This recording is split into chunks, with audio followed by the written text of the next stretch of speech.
kelompok 3. Di sini kami akan mempresentasikan hasil proyek kami dengan mata kuliah teori dan landasan pendidikan kewarganegaraan dengan dosen pengampu Bapak Fadli Rahman SPD MPD. Sebelum kami mempresentasikan hasil proyek kami, izinkan kami memperkenalkan diri terlebih dahulu. Pose with the fans. Pose with the pose with the pose with the fans. Pose with the pose with the pose with the fans. Pose with the fans. Selamat menyaksikan. Kelahiran kurikulum 1975 berawal dari keinginan untuk menyesuaikan kurikulum dengan perkembangan dan tuntutan baru masyarakat dan bangsa Indonesia, sehingga berdasarkan surat keputusan Menteri Pendidikan dan Kebudayaan RI yang tepat pada tanggal 15 Januari 1975. Kurikulum tahun 1975 ini diberlakukan secara bertahap pada tahun ajaran 1976. Kurikulum ini mengenal berbagai tingkatan tujuan pendidikan. Yang pertama itu ada tujuan institusional, tujuan yang secara umum harus dicapai oleh keseluruhan program sekolah tersebut. Yang kedua ada tujuan kurikuler, yang dimana tujuan yang pencapaiannya dibebankan kepada program sesuatu bidang pelajaran. Dan yang ketiga ada tujuan instruksional, yang dimana tujuan ini diharapkan pencapaiannya dibebankan kepada suatu program pengajaran sesuatu bidang pelajaran, sehingga semakin kecil suatu satuan bidang pelajaran, makin khusus juga suatu rumusan tujuan. Dan pada kurikulum 1975 hari itu yang menggunakan sistem profesional atau PPS untuk menggunakan metode, materi, dan tujuan pembelajaran yang dikenal dengan istilah satuan pembelajaran, yaitu bicara, pelajaran setiap satuan bahasa. Setiap satuan pelajaran dimulai dalam bentuk tujuan institusional umum atau tujuan institusional khusus menjadi pelajaran atau pembelajaran, kegiatan belajar mengajar, evaluasi, sehingga guru memiliki kemampuan untuk menulis tujuan yang akan dipelajari dalam setiap kegiatan pembelajaran. Sistem penilaian dalam kurikulum 1975 melakukan setiap aktif pelajaran pada akhir satuan pembelajaran. Ini yang membedakan antara sistem penilaian pada kurikulum 1975 dan kurikulum sebelumnya. Sistem penilaian kurikulum dipengaruhi oleh pendekatan pelajaran yang digunakan dalam proses belajar mengajar. Materi yang dapat dalam kurikulum 1975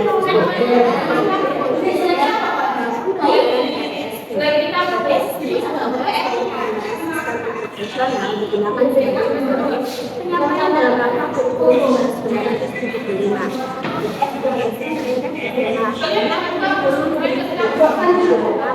Sekolah kejuruan PPSI menggunakan pendekatan yang berorientasi pada sistem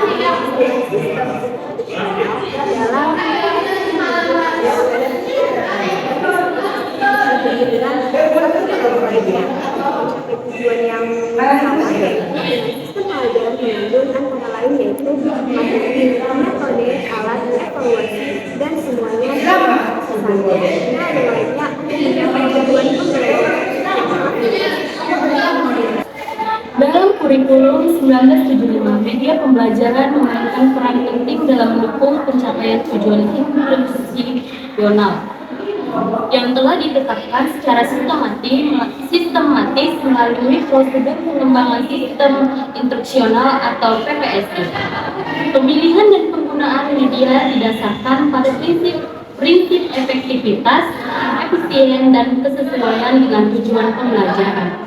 Jenis media yang digunakan menurut klasifikasi Anderson 1976, media pembelajaran dikelompokkan menjadi 10 kategori.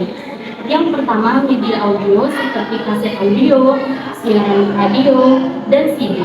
Yang kedua, media cetak seperti buku pelajaran, modul, brosur, leaflet, dan gambar.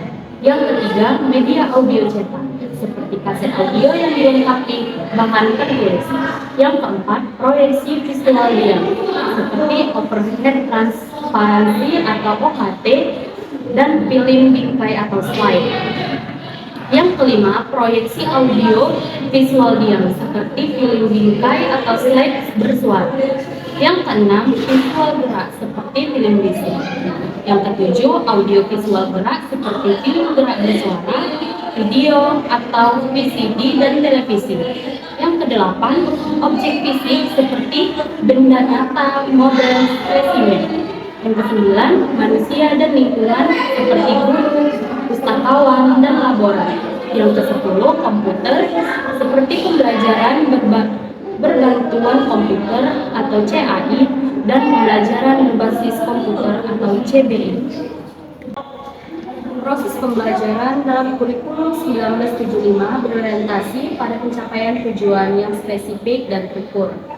Dengan pendekatan sistematis melalui prosedur pengembangan sistem instruksional atau PPSI menurut guru untuk merancang suatu satuan pelajaran yang mencakup tujuan instruksional umum atau TIU, tujuan instruksional khusus atau TIK, materi, metode, dan evaluasi, sehingga proses pembelajaran menjadi lebih terukur dan efisien. Menurut Keputusan Menteri Pendidikan Nomor 07/1975, sarana pendidikan terdiri dari 3 kelompok besar, yaitu yang pertama, bangunan dan perabot sekolah. Yang kedua, alat pelajaran yang terdiri dari pembukuan, alat-alat peraga, dan laboratorium. Yang ketiga, media pendidikan yang dapat dikelompokkan menjadi audiovisual yang menggunakan alat penampil dan media yang tidak menggunakan alat penampil. Kemudian, sistem penilaian dalam kurikulum 1975 dilakukan setiap akhir pelajaran atau pada akhir satuan pembelajaran. Hal ini yang membedakan antara sistem penilaian pada kurikulum 1975 dan kurikulum sebelumnya. Sistem penilaian kurikulum ini dipengaruhi oleh pendekatan pembelajaran yang digunakan dalam proses kegiatan belajar mengajar. Dengan sendirinya, guru-guru dituntut melakukan penilaian pada setiap akhir satuan pembelajaran. Kesimpulan yang dapat kami berikan yaitu kurikulum 1975 dirancang untuk meningkatkan efisiensi dan pendidikan di Indonesia melalui pendekatan sistematis dan berorientasi pada tujuan dengan menggunakan prosedur pengembangan sistem instruksional atau PPSI. Meskipun memang memiliki beberapa kelebihan dan kurikulum ini juga memiliki kelemahan seperti membuat guru menulis rincian kegiatan dan pembelajaran dan kurangnya fleksibilitas dalam proses pembelajaran. Dengan demikian, pendidikan di Indonesia meskipun masih memerlukan penyempurnaan dan penyesuaian dengan perkembangan zaman. Sekian dari kelompok kami. Terima kasih. Sekian presentasi proyek dari kami. Kami ucapkan terima